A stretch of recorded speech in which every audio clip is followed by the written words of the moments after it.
Hi friends, అందరికీ good morning. మీరు చూస్తున్నారు Veediyam Telugu YouTube channel. Friends, ఈరోజు ఈ వీడియోలో మనకు ఈ ఓటర్ అప్లికేషన్ సంబంధించి సర్ ఫామ్ అంటారు దీనికి సంబంధించి ఎలా ఫిల్ చేయాలి అనే దానికి సంబంధించి చాలా మందికి డౌట్స్ అయితే ఉన్నాయి. మన యొక్క బిఎల్ఓ, మీ యొక్క బిఎల్ఓ ఎవరైతే ఉంటారో బూత్ లెవెల్ ఆఫీసర్, వాళ్ళు మీకు వచ్చి ఈ అప్లికేషన్ ఫామ్ అయితే ఇస్తుంటారు. ఇవి 2 పేపర్స్గా ఇస్తారు. సేమ్ రెండిట్లో ఒకేలా ఉంటుంది. రెండింటిని మీరు ఫిల్ చేయాలి, రెండింటిపైన ఫోటో అతికించాలి, తర్వాత రెండింటిపైన ఇక్కడ సంతకం చేయాలి. దీన్ని ఈ కంప్లీట్గా అప్లికేషన్ ఫామ్ని అయితే ఫిల్ చేసి మీరు రిటర్న్ అయితే ఇవ్వాల్సి ఉంటుంది. దీన్ని ఫిల్ చేసేటప్పుడు చాలామందికి కొన్ని డౌట్స్ అయితే ఉన్నాయి. మీకు 2002 కంటే ముందు ఓటు హక్కు ఉన్న వాళ్ళు ఎలా ఫిల్ చేయాలి, 2002 తర్వాత ఓటు హక్కు ఉన్న వాళ్ళు ఎలా ఫిల్ చేయాలి, కొత్తగా పెళ్లి చేసుకొని వచ్చిన కోడలు ఉంటారు కదా, వాళ్ళు ఎలా ఫిల్ చేయాలి, ఇలా దీనికి సంబంధించి కొన్ని డౌట్స్ అయితే ఉన్నాయి. ఈ డౌట్స్ మనం క్లియర్ చేసుకుందాం. మీకు తెలిస్తే కంప్లీట్గా ఫిల్ చేయండి. ఒకవేళ మీకు ఏమైనా డౌట్ ఉంటే దాన్ని ఆ కాలం అట్లే ఖాళీగా వదిలేసి మీకు ఎవరైతే ఈ పేపర్ ఇచ్చింటారో మీ booth level officer BLO, so అతని దగ్గరికి వెళ్ళి లేదా ఆమె దగ్గరికి వెళ్ళి మీరు ఏమైనా డౌట్స్ ఉంటే క్లియర్ చేసుకొని అక్కడ ఫిల్ చేయండి.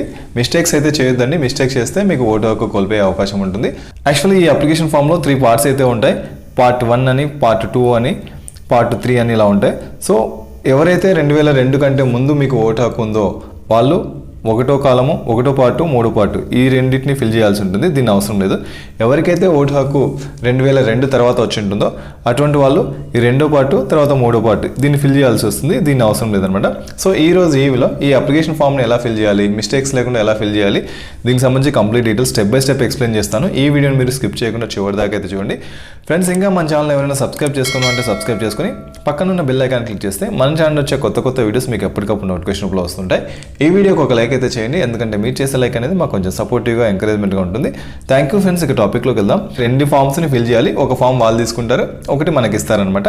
సో ఇక్కడ చూడండి, మనకి ఇక్కడ మీ యొక్క ఓటర్ పేరు, ఈ అప్లికేషన్ ఫామ్ ఎవరి పేరు మీద అయితే వచ్చి ఉంటుందో వాళ్ళ పేరు ఉంటుంది. పేరు ఒకసారి చెక్ చేసుకోండి. తర్వాత గుర్తింపు కార్డు నంబర్, మీకు ఓటర్ ఐడి ఉంటే ఆ ఓటర్ ఐడి నంబర్ ఉంటుంది. తర్వాత చిరునామా, మీ ఇంటి అడ్రస్ ఉంటుంది.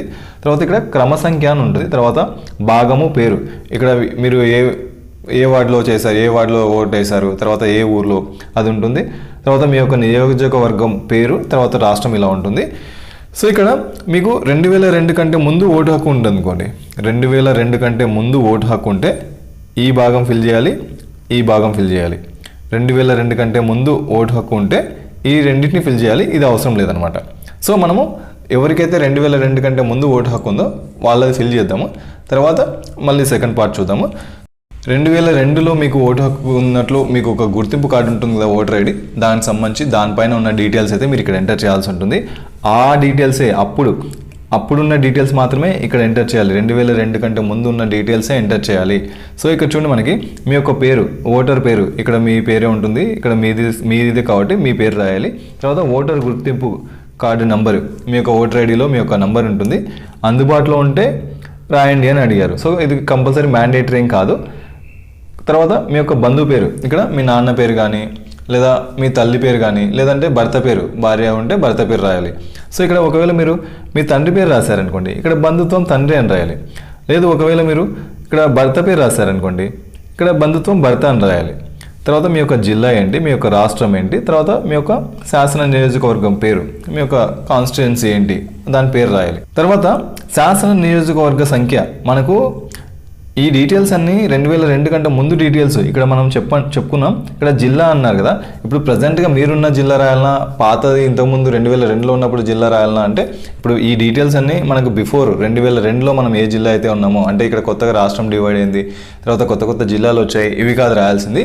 2002లో మీ జిల్లా పేరేంటి, 2002లో మీ రాష్ట్రం పేరేంటి, తర్వాత 2002లో మీ యొక్క నియోజకవర్గ సంఖ్య, 2002లో మీ యొక్క భాగం సంఖ్య, 2002లో మీ యొక్క క్రమ సంఖ్య. ఈ డీటెయిల్స్ అన్నీ 2002కు బిఫోర్ వే రాయాలి. ఇప్పుడు ప్రజెంట్ డీటెయిల్స్ కాదనమాట. ఇక్కడ భాగం సంఖ్య ఇక్కడ ఉంది కదా, క్రమ సంఖ్య ఇక్కడ ఉంది కదా, ఇవి తీసుకొచ్చి ఇక్కడ రాద్దామంటే అట్లా కాదనమాట. సో 2002లో మీకు కార్డు డీటెయిల్స్ ఏమున్నాయి అవే రాయాలి. ఇది రాసిన తర్వాత, ఈ డీటెయిల్స్ ఎంటర్ చేసిన తర్వాత ఇదంతా అవసరం లేదు మనకి.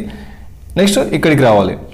ఈ డీటెయిల్స్ కంప్లీట్ చేసిన తర్వాత నెక్స్ట్ మీ యొక్క పుట్టిన తేదీ, మీ యొక్క డేట్ ఆఫ్ బర్త్ ఇక్కడ ఎంటర్ చేయాలి. తర్వాత మీ యొక్క ఆధార్ నంబర్ ఇక్కడ ఎంటర్ చేయాలి. ఇక్కడ ఈ ఓటర్ ఐడి, ఓటర్ పేరు ఉంది కదా, వీళ్ళకి సంబంధించిన డీటెయిల్స్ అనమాట. సో దీనికి సంబంధించిన మీ యొక్క ఆధార్ నంబర్ రాయాలి. తర్వాత మీ యొక్క మొబైల్ నంబర్ రాయాలి. తర్వాత మీ యొక్క తండ్రి పేరు రాయాలి. తర్వాత తండ్రికి ఓటర్ ఐడి ఉంటే ఆ ఓటర్ ఐడి నంబర్ ఇక్కడ రాయాలి. తర్వాత మీ యొక్క తల్లి పేరు, ఇక్కడ మ్యాండేటరీ కాలమ్స్ ఉంటాయి. ఇక్కడ అందుబాటులో ఉంటే రాయండి, లేదంటే లేదు అన్నారు. ఇవి సో అవి ఉంటే రాయొచ్చు, లేదంటే లేదు. కానీ ఇక్కడ తండ్రి పేరు ఖచ్చితంగా రాయాలి, తల్లి పేరు ఖచ్చితంగా రాయాలి. తర్వాత ఇక్కడ జీవిత భాగస్వామి, ఒకవేళ మీరు మ్యారేజ్ అయి ఉంటే మీ యొక్క భర్త పేరు లేదా మీ యొక్క భార్య పేరు, తర్వాత వాళ్ళకు సంబంధించిన ఓటర్ ఐడి కార్డు ఉంటే ఓటర్ ఐడి కార్డు నెంబర్ ఇక్కడ ఎంటర్ చేయాలి. సో ఎవరికైతే 2002 కంటే ముందు ఓటు హక్కు ఉందో వాళ్ళు ఇది ఫిల్ చేసి ఇక్కడ ఒక సంతకం చేసి ఇక్కడ ఒక ఫోటో అతికించి మీ యొక్క బిఎల్ఓ ఆఫీసర్ ఉంటారు కదా, మీ యొక్క బిఎల్ఓ ఆఫీసర్ అతనికి ఇచ్చేయాలన్నమాట. ఇప్పుడు 2002 తర్వాత ఓటు హక్కు వచ్చిన వాళ్ళు కావచ్చు, ఈ మధ్య కాలంలో 2014లో 2024లో 2026లో ఈ మధ్య కాలంలో మీకు ఓటు హక్కు వచ్చిన వాళ్ళు కావచ్చు, ఇది తర్వాత ఇది ఫిల్ చేయాలి, ఇది అవసరం లేదనమాట. సో ఇది ఎలా ఫిల్ చేయాలి అని చూస్తే ఇక్కడ ఏంటంటే మీకు ఇక్కడ 2002 కంటే ముందు మీకు ఓటు హక్కు ఎవరికైతే కలిగి ఉంటుందో అటువంటి వాళ్ళ డీటెయిల్స్ ఇక్కడ ఎంటర్ చేయాలి. 2002లో మీ ఇంట్లో మీ అమ్మకు కావచ్చు, మీ నాన్నకు కావచ్చు, లేదా మీ తాత వాళ్ళకు కావచ్చు, మీ జనాన్న వాళ్ళకు, జేజీ వాళ్ళకి, ఎవరికైనా సరే 2002లో ఓటు హక్కు ఉంటుంది కదా, వాళ్ళ డీటెయిల్స్ ఇక్కడ ఎంటర్ చేయాలి. ఇక్కడ ఈ డీటెయిల్స్ అన్నీ వాళ్ళవే, మీ డీటెయిల్స్ కాదు. ఫర్ ఎగ్జాంపుల్ మీ నాన్నకి 2002లో ఓటు హక్కు ఉంది కాబట్టి ఇక్కడ పేరు అంటే మీ నాన్న పేరు రాయాలి, మీ పేరు కాదు, మీ నాన్న పేరు రాయాలి. తర్వాత ఆయన number, voter ID card number ఉంటే ఆయన నంబర్ రాయాలి. ఇక్కడ తండ్రి పేరు రాయొచ్చు, లేదా తల్లి పేరు రాయొచ్చు. తల్లి పేరు రాస్తే తల్లికి సంబంధించిన డీటెయిల్స్ రాయాలి, లేదా తండ్రి పేరు రాస్తే తండ్రికి సంబంధించిన డీటెయిల్స్ రాయాలి, లేదా మీ యొక్క గ్రాండ్ ఫాదర్ డీటెయిల్స్ రాస్తున్నారు అనుకోండి, గ్రాండ్ ఫాదర్ పేరు రాయాలి. ఇట్లా వాళ్ళకి సంబంధించిన డీటెయిల్స్ రాయాలి. ఇక్కడ మీ తండ్రి పేరు రాస్తారు, తర్వాత ఆయనకు సంబంధించిన ఓటర్ ఐడి నెంబర్ రాస్తారు. ఇక్కడ బంధువు పేరు, మీ తండ్రికి సంబంధించిన వాళ్ళ నాన్న పేరు, సో బంధువు పేరు, వాళ్ళ నాన్న పేరు రాస్తారు. వాళ్ళ నాన్నకి ఈయన ఏమవుతాడు, తండ్రి అవుతాడు. సో బంధుత్వం ఏమవుతుంది, తండ్రి. ఇక్కడ జిల్లా సేమ్, ఇక్కడ కొత్త జిల్లా రాయకూడదు, అప్పుడు ఆ టైంలో ఏం జిల్లా ఉందో అదే జిల్లా, ఆ జిల్లా పేరు రాస్తారు. తర్వాత ఆ టైంలో ఉన్న రాష్ట్రం పేరు రాస్తారు. తర్వాత నియోజకవర్గం పేరు రాస్తారు.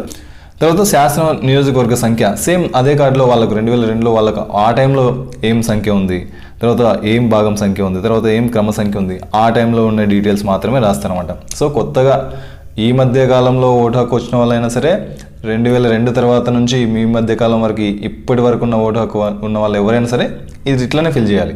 తర్వాత మీ యొక్క డేట్ ఆఫ్ బర్త్, ఇక్కడ మీ డీటెయిల్స్ మీ తాతవి మీ నాన్నవి అవి కాదు, మీ యొక్క డేట్ ఆఫ్ బర్త్ మీవి రాయాలి, ప్రజెంట్గా ఉన్న డేట్ ఆఫ్ బర్త్. ఇక్కడ డేట్ ఆఫ్ బర్త్ ఆధార్ కార్డులో ఉన్నది రాయాలన్నా, లేకపోతే ఓటర్ ఐడి కార్డులో ఉన్నది రాయాలన్నా, అంటే ప్రజెంట్గా మీరు ఏదైతే కరెక్ట్ అనుకుంటున్నారో, ఏదైతే ఆధార్ కార్డులో ఉందో, ఎస్ఎస్సి 10th క్లాస్ తీసుకుంటారు, లేదంటే ఆధార్ కార్డు తీసుకుంటారు.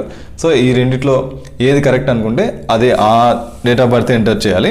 సో సర్టిఫికేట్లో మనం ఉన్న డేట్ ఆఫ్ బర్త్ ఎంటర్ చేయాలి. తర్వాత మీ యొక్క ఆధార్ కార్డు నెంబరు ఉంటే ఎంటర్ చేయండి. తర్వాత మొబైల్ నెంబరు ఎంటర్ చేయండి. ఇక్కడ ఐచ్ఛికం అన్నారు, ఇక్కడ Aadhaar card compulsory. So Aadhaar card number compulsory అనమాట. తర్వాత మొబైల్ నెంబర్ ఎంటర్ చేయాలి. తర్వాత మీ యొక్క తండ్రి పేరు, ఇక్కడ ఇప్పుడు మీకు సంబంధించిన డీటెయిల్స్, ఇక్కడ ఎవరి పేరు అయితే ఇచ్చారో వాళ్ళకి సంబంధించిన డీటెయిల్స్ ఇక్కడ రాస్తున్నారు కాబట్టి ఇక్కడ మీ తండ్రి పేరు రాయాలి. తండ్రికి ఒక ఓటర్ ఐడి కార్డు నెంబర్ ఉంటే రాయండి, లేదా నెక్స్ట్ తల్లి పేరు రాయండి. తల్లికి సంబంధించిన ఓటర్ ఐడి నెంబర్ ఇక్కడ ఉంటే తల్లికి సంబంధించిన ఓటర్ ఐడి నెంబర్ ఎంటర్ చేయండి. తర్వాత జీవిత భాగస్వామి, మీకు పెళ్ళి అయ్యింటే మీ యొక్క భర్త పేరు లేదా మీ భార్య పేరు రాయాలి. పెళ్ళి కాకపోతే ఈ కాలం వదిలేయచ్చు అనమాట. ఒకవేళ మీకు పెళ్ళి అయిందనుకోండి, మీ యొక్క జీవిత భాగస్వామి ఫర్ ఎగ్జాంపుల్ మీ యొక్క భర్త ఉన్నారు, మీ భర్త పేరు ఇక్కడ రాయండి. తర్వాత వాళ్ళకి సంబంధించిన ఓటర్ ఐడి నెంబరు, ఈ డీటెయిల్స్ అన్ని ఫిల్ చేసి ఇక్కడ ఫోటో అతికిచ్చి ఇక్కడ ఒక సంతకం చేయాలి. సో సేమ్ 2 అప్లికేషన్ ఫామ్ ఇచ్చింటారు కాబట్టి రెండిట్లో ఇట్లే చేయాలి, రెండిట్లో ఫోటో అతికించాలి, రెండిట్లో సంతకం చేసి వాళ్ళకి ఇస్తే వాళ్ళు వెరిఫై చేసుకొని బిఎల్ఓ ఆఫీసర్ ఒకటి మనకు కాపీ ఇస్తారు, వాళ్ళు కాపీ తీసుకుంటారనమాట. తర్వాత 2002 తర్వాత మ్యారేజ్ అయిన వాళ్ళు, ఈ కొత్త కోడళ్ళు వచ్చింటారు ఇంటికి, ఈ మధ్య కాలంలో కోడళ్ళు వచ్చింటారు, వాళ్ళు ఎట్లా ఫిల్ చేయాలి అని చూస్తే ఇక్కడ వాళ్ళకు కూడా 2002 తర్వాతనే ఓటు హక్కు ఉంటుంది కాబట్టి ఇది అవసరం లేదు, మనకి ఇదే ఫిల్ చేయాలి. ఇక్కడ ఏంటంటే ఇక్కడ ఎవరి డీటెయిల్స్ ఫిల్ చేయాలంటే, ఇప్పుడు ఫర్ ఎగ్జాంపుల్ ఒక అమ్మాయి మన ఇంటికి వచ్చి ఉంటుంది, ఇక్కడ మన డీటెయిల్స్ కాదు, వాళ్ళమ్మ వాళ్ళ నాన్న డీటెయిల్స్, వాళ్ళ అమ్మకు సంబంధించిన డీటెయిల్స్ కావచ్చు, లేదా వాళ్ళ నాన్నకు సంబంధించిన డీటెయిల్స్ కావచ్చు, ఆ డీటెయిల్స్ ఇక్కడ ఫిల్ చేయాలి. వాళ్ళ డీటెయిల్స్ అన్నీ ఇవి, ఇక్కడంతా వాళ్ళ డీటెయిల్స్ ఫిల్ చేయాలి. వాళ్ళ నాన్నకు సంబంధించిన కార్డు ఉంటే 2002లో వాళ్ళ నాన్నకు ఓటు హక్కు ఉంటే వాళ్ళ నాన్నకు సంబంధించిన డీటెయిల్స్ అన్ని ఇక్కడ ఫిల్ చేసి తర్వాత ఈ డీటెయిల్స్ ఫిల్ చేయాల్సి వస్తుంది. సో ఈ విధంగా కొత్తగా వచ్చిన వాళ్ళైనా సరే, పాతగా వచ్చిన వాళ్ళు సరే, 2002 కంటే ముందుంటే ఈ భాగం ఫిల్ చేయాలి, 2002 తర్వాత ఓటు హక్కు ఉంటే ఈ భాగం ఫిల్ చేయాలి. సో ఈ విధంగా చాలా ఈజీగా మీరు ఈ బిఎల్ఓ ఇచ్చిన ఈ ఫామ్ సంబంధించి కంప్లీట్గా మీరు ఫిల్ చేయొచ్చు. ఎటువంటి మిస్టేక్స్ అయితే చేయొద్దండి. తెలిస్తే అర్థమైనంత వరకు తెలిసినట్లు మీరు రాయండి. ఒకవేళ మీకు ఏమైనా డౌట్స్ ఉంటే మీ యొక్క బిఎల్ఓ ఆఫీస్ దగ్గరికి వెళ్ళి ఆ డౌట్స్ క్లారిఫై చేసుకొని రాసుకోండి. అంతేగాని మిస్టేక్స్ చేయొద్దు. మిస్టేక్ చేస్తే మీకు ఓటు హక్కు కోల్పోయే అవకాశం ఉంటుంది. సో ఈ విధంగా చాలా ఈజీగా మీరు ఈ ఫామ్ని ఫిల్ చేయొచ్చు. ఫ్రెండ్స్, ఈ వీడియో మీకు ఉపయోగపడిందని అనుకుంటున్నాను. ఇలాంటి మరిన్ని వీడియోస్ కోసం మన ఛానల్ సబ్స్క్రైబ్ చేసుకొని పక్కన ఉన్న బెల్ ఐకాన్ క్లిక్ చేస్తే మన ఛానల్ వచ్చే కొత్త వీడియోస్ మీకు ఎప్పటికప్పుడు నోటిఫికేషన్ రూపంలో వస్తుంటాయి. ఈ వీడియోకి ఒక లైక్ అయితే చేయండి, ఎందుకంటే మీరు చేసే లైక్ అనేది మాకు కొంచెం సపోర్టివ్గా ఎంకరేజ్మెంట్గా ఉంటుంది. Thank you friends. జై హింద్.